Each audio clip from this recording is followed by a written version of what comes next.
The call came not through an official press statement. Not through the WWE, not through CNN, and not through some breaking news alert flashing red across television screens. It came through something more human, more jarring. A trembling voice on the other end of a phone line. A voice that sounded like it was holding back the very weight of the world. "He's gone," it said. Just those two words. Nothing more. But they shattered everything. It was early morning, just past 6 a.m. when John Cena awoke to the vibration of his phone echoing against the nightstand in his Florida home. He'd slept only a few hours, still sore from a film shoot the day before.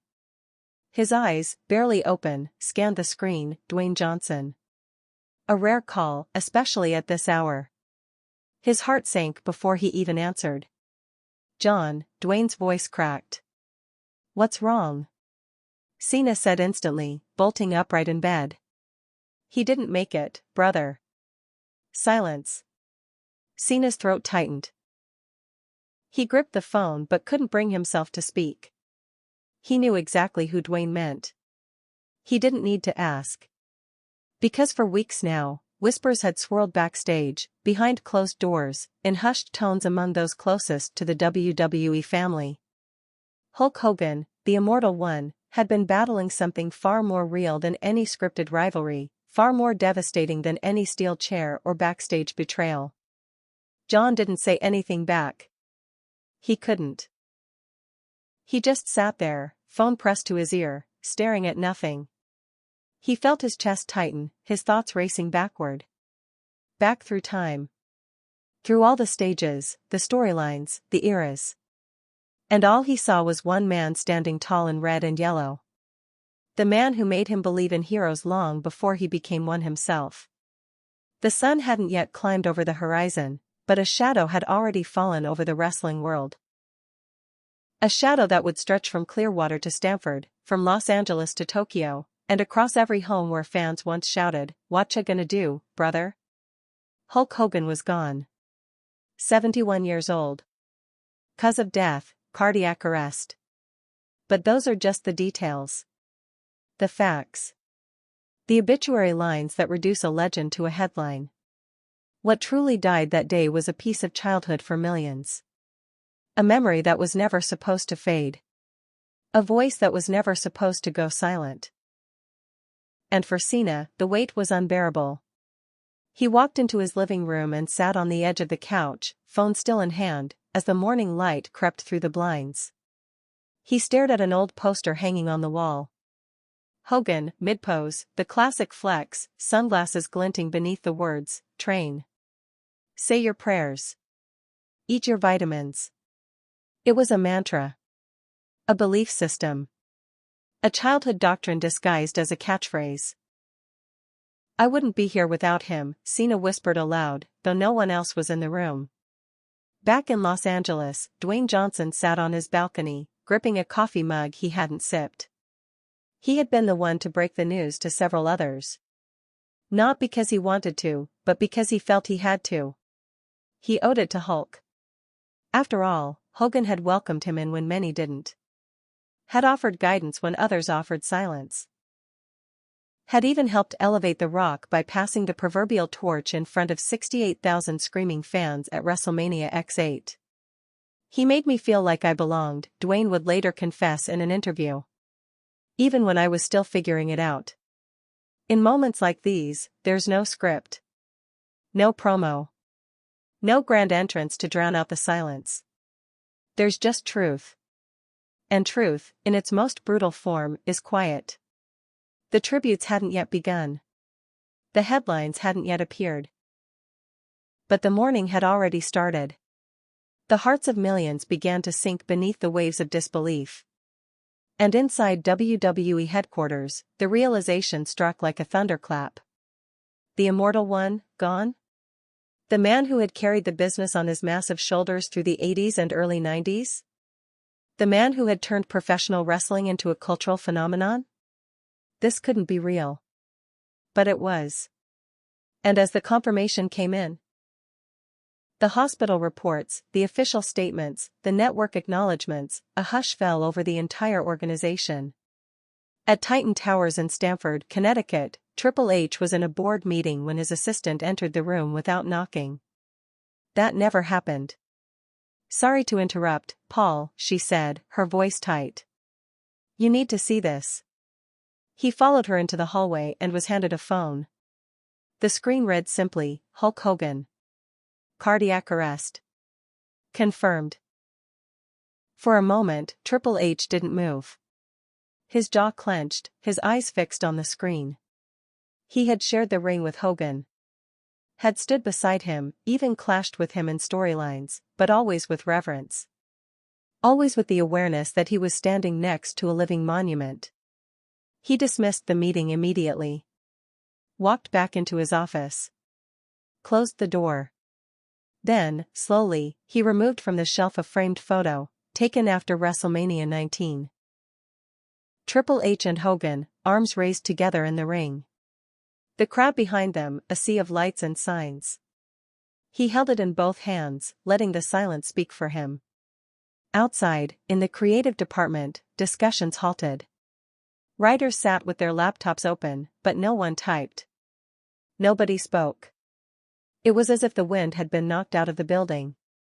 WWE social media team rushed to draft a statement. But the words didn't come easily. How do you compress a man's mythos, his towering legacy, into 280 characters? Meanwhile, Roman Reigns was in the gym. Headphones on. Music blasting. Oblivious to the news, for the moment. It was his cousin, Jey Uso, who called him first. "Yo, Us," Jey said, voice low. "You heard?" Roman pulled the headphones off, breathing heavy.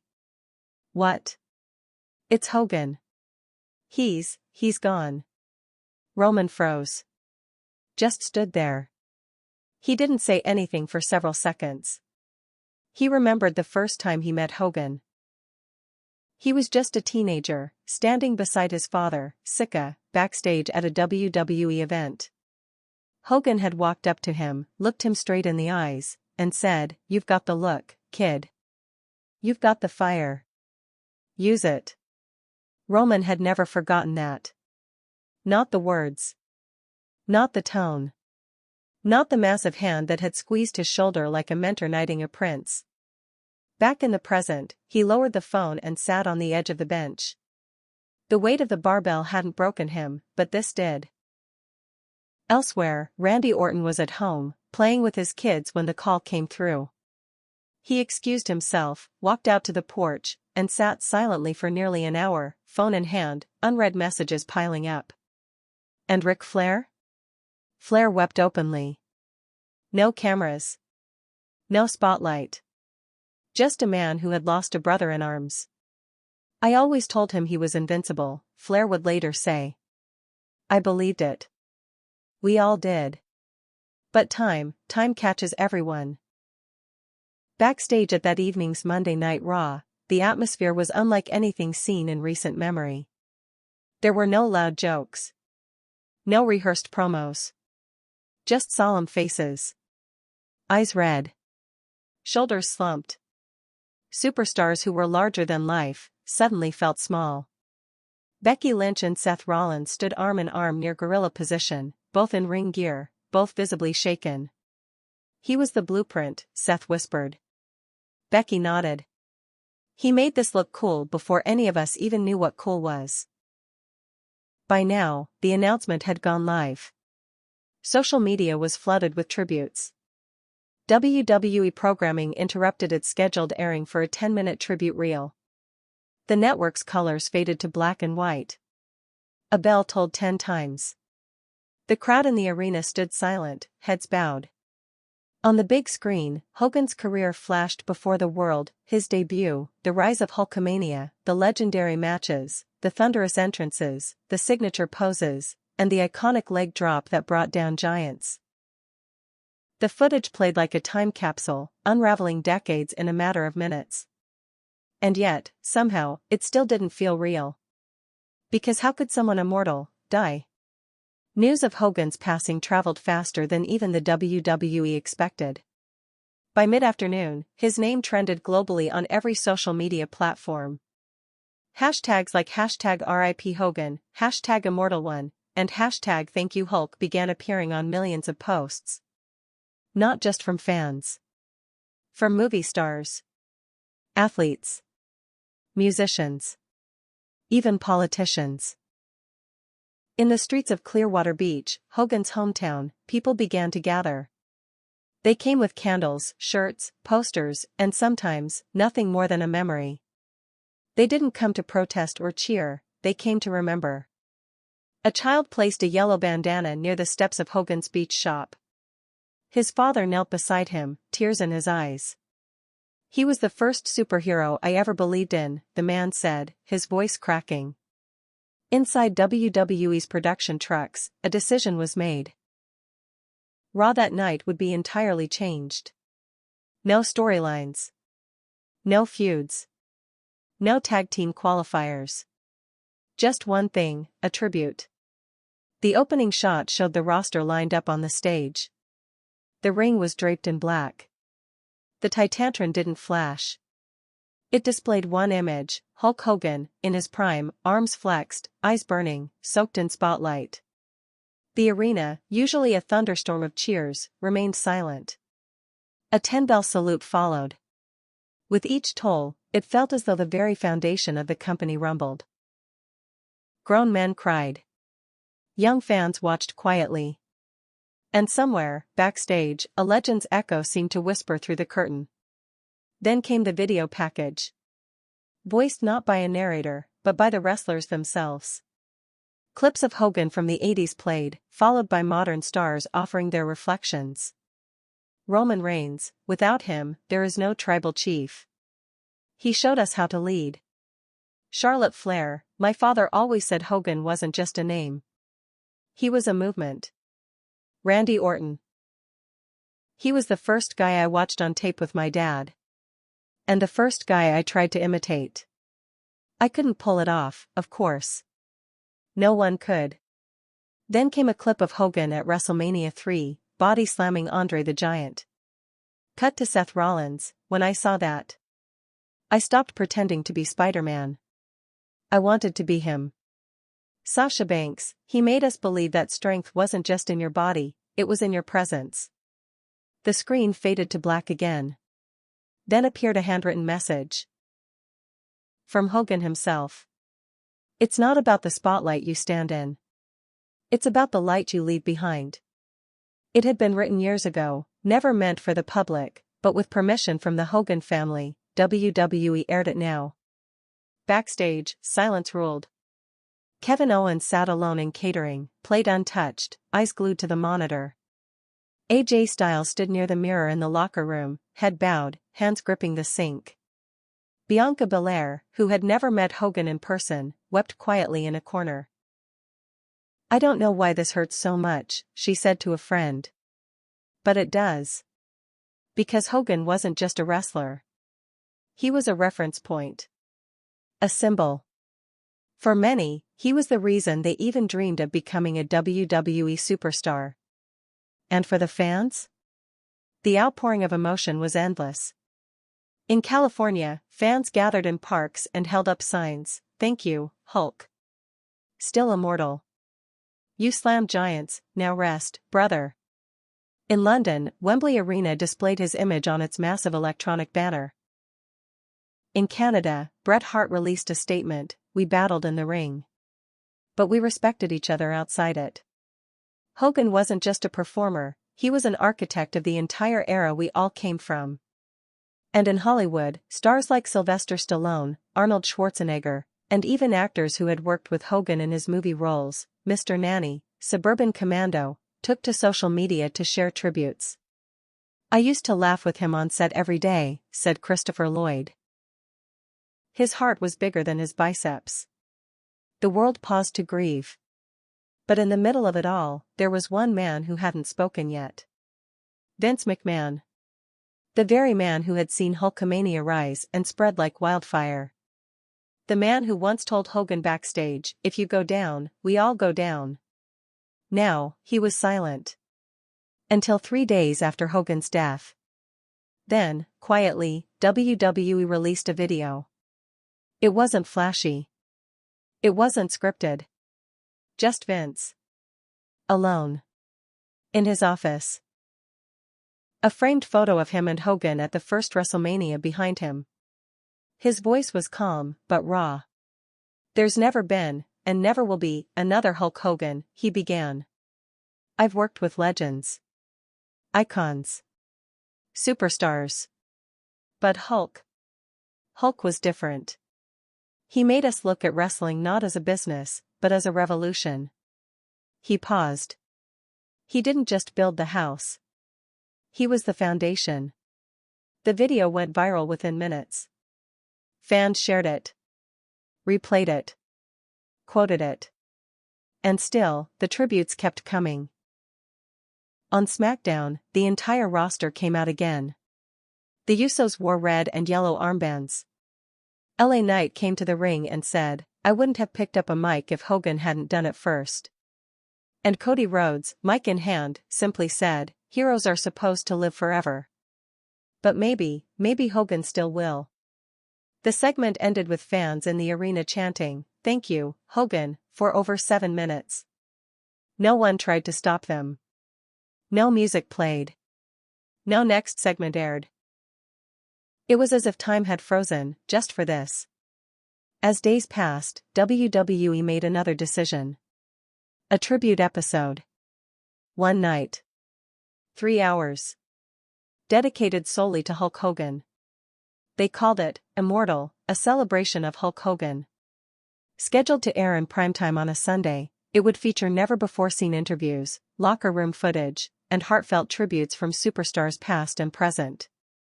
But at the center of it would be someone who had yet to speak. Someone Hogan called a brother. Arnold Schwarzenegger. He had waited. Chosen silence over spectacle.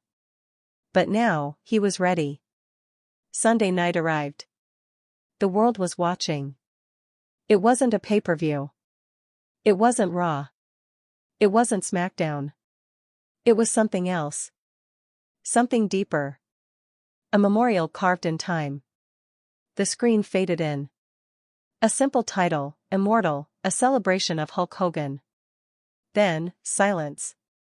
Then, a voice. Not a booming narrator.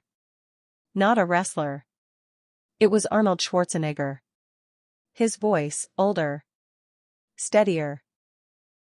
Touched by something no performance could fake, loss. "I've lifted heavy weights," he began. "I've carried trophies. I've run for office. But nothing, and I mean nothing, compares to the weight I carry today." The screen faded from black and into footage. Never before seen. Hogan in his Florida home. Relaxed. Smiling. Not the character.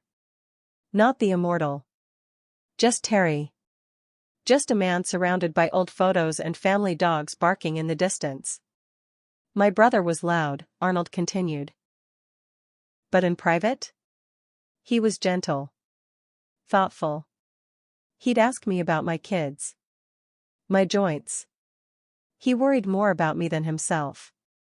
Clips rolled of Hogan in the gym, now in his later years, lifting light weights, laughing with staff.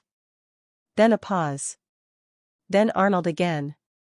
Hulk Hogan was more than a name. He was a permission slip for an entire generation of men to believe they were strong. Not just in body, but in heart. And that's when the letter began. The one Hogan had written months before his passing. Found in a drawer. Meant to be private. But given to Vince McMahon and his family by Brooke Hogan, who said he'd want people to hear this. As Arnold read the letter, the screen showed a montage of Hogan's life, candid, unfiltered, personal. Here was the full message: "If you're reading this, I've already slammed my last giant. I hope you remember me not just for what I did in the ring, but for how I made you feel. If I made you believe you were bigger than your doubts. If I made you smile when the world was against you, if I made you stand up and cheer when you thought you couldn't stand at all, then I did my job. We all wear masks. Mine was yellow and red. But behind it, I was just a man who never stopped believing in the good guy. To the fans, thank you. You gave me a life I could have never imagined. To my brothers in the ring, protect each other. Lift each other. That's what real champions do. And to my family, my real title was never champion or icon. It was dad. It was friend. What you gonna do when your time runs out? You hold your loved ones close. And you let go of fear. Because what comes next is peace, brother. And I'm ready. As Arnold finished the final words, the screen went black again. Then, slowly, footage rolled of fans, across the world, holding signs, wearing costumes, lighting candles, gathering outside wrestling arenas, gyms, movie theaters. One child held up a drawing. Hulk Hogan in heaven, slamming a cartoon version of death through a cloud. The special continued with superstars offering stories never told before. Paul Heyman, emotional but collected, said, "People think Hogan was just muscles and catchphrases. But behind the scenes? He was the first guy to ask, 'How are you, really?' And he meant it." Bailey spoke next. "I met him once, and he told me, 'The ring doesn't care who you are, but the fans do.' Never forget that." I haven't. A backstage segment aired. Seth Rollins and Becky Lynch sitting on the floor, a camera barely catching their whispered exchange. Seth, "I used to draw him in my notebooks. The pose. The mustache. All of it." Becky, "My brothers used to fight over who got to be Hogan when we wrestled in the living room." They laughed softly. Then went silent. Then, tears. And through it all, the centerpiece of the broadcast remained Arnold. He didn't break down. But his eyes said everything. "I will never forget the way he hugged me after my mother died," Arnold said near the end. He didn't say, "Be strong." He said, "Let it out. Because that's what strength is too." Then came a final shot. The one that silenced even the most hardened hearts. A home video. Filmed just weeks before his passing. Hogan sitting in a recliner, a soft blanket over his legs, talking to his grandson. "Don't worry about being big," he says in the video, smiling. "Worry about being kind. That's the real flex, brother." The boy giggles. Hogan does the classic point and growl. And for a moment, he's 30 again. Immortal again. Then the video ends. And the screen fades. No outro music. Just a heartbeat. Then silence. The program goes dark. The wrestling world, for a moment, doesn't move. Because they know. Something sacred just ended. But something eternal just began.